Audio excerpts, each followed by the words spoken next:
Hello everyone, नीलम की recipe में आपका एक बार फिर से स्वागत है। आज मैं बताने वाली हूँ आपको बहुत ही यूनिक और सुंदर सैलड डेकोरेट करना। ये देखिए, जैसा कि मैंने बताया है, ऐसे ऐसे सैलड डेकोरेट बच्चों को बहुत पसंद आती है।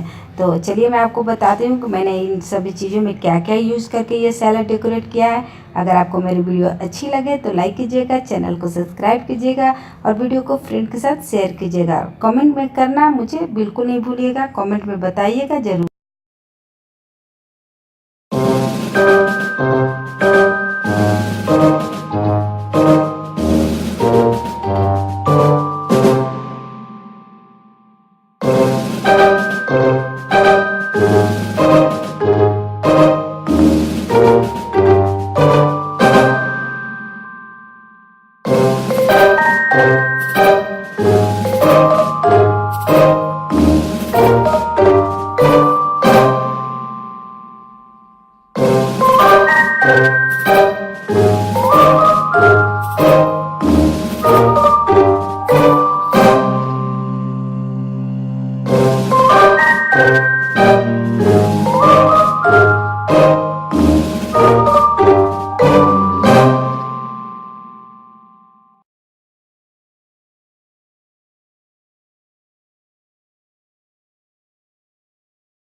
तो ये मैंने बताया आपको जो यूनिक लग रहा है। ये इसमें मैंने कैबेज, बीटरूट और इसमें कुकुम्बर मैंने यूज़ किया बनाने में, जो बहुत ही हेल्दी है। ये खूबसूरत लगने के साथ साथ बहुत हेल्दी भी है। अगर इसे हम इस टाइप बना के बच्चों को खिलाएंगे तो बच्चे बहुत ज़्यादा अट्रैक्ट होंगे और उन्हें बहुत पसंद आएगी चीज़ें। तो आप मैसेज करेंगे कि बच्चों को इस टाइप से बना के खिलाइएगा या किसी भी गेस्ट सर्व कीजिएगा तो उन्हें अच्छा लगेगा। चलिए